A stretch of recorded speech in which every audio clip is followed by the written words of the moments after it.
Bonjour les amis.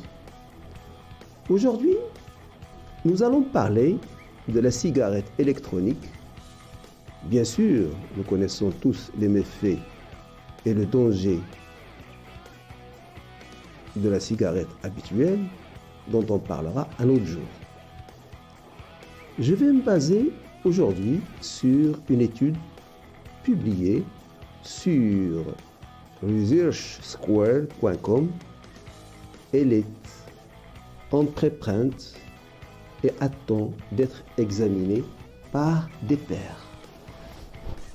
En raison de l'introduction relativement récente de la cigarette électronique, il existe peu de preuves de la relation entre la cigarette électronique et le cancer.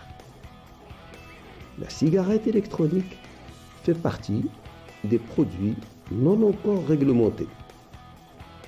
Dans cette étude, les enquêteurs ont analysé les comportements tabagiques autodéclarés ainsi que les diagnostics de cancer du poumon et de la vessie chez les adultes de la base des données du National Health Interview Survey de 2016 à 2018.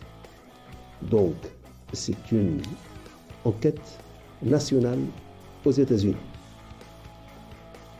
Quels sont les résultats? Environ la moitié des 85 187 répondants ont déclaré des antécédents de tabagisme. 40% ont déclaré des antécédents de consommation de cigarettes.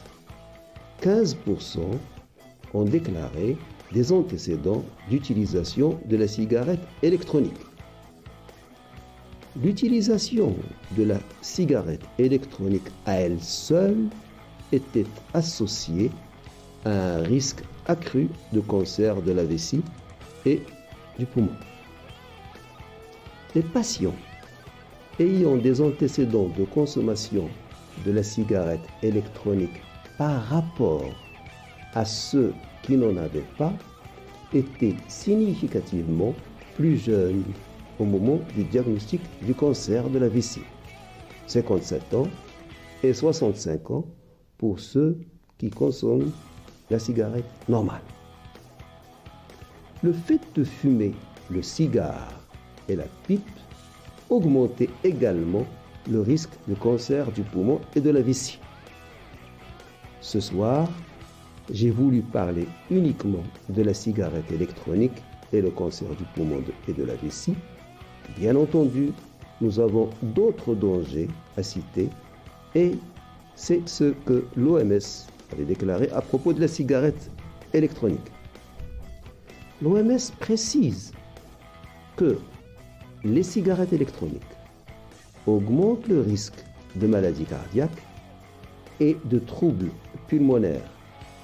D'après les conclusions de l'OMS, la cigarette électronique est encore plus dangereuse pour les adolescents car le cerveau termine son développement autour de 25 ans.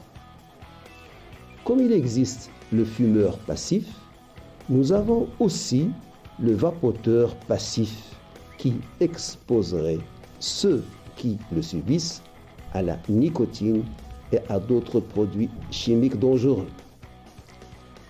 Les liquides utilisés dans ces appareils sont souvent constitués de substances toxiques dont le glycol, l'un des composants de l'antigel. Nous constatons que la cigarette électronique n'est pas anodine. Elle est donc dangereuse, d'autant plus qu'elle est relativement nouvelle sur le marché. Les chercheurs n'ont pas encore pu désigner tous ces méfaits. Voilà ce que je voulais vous dire ce soir. Si vous avez aimé cette vidéo, vous pouvez liker, comme vous pouvez vous abonner en cliquant sur la clochette pour ne rater aucune vidéo. Flash Actu Santé vous remercie de votre attention et vous dit au revoir, à demain.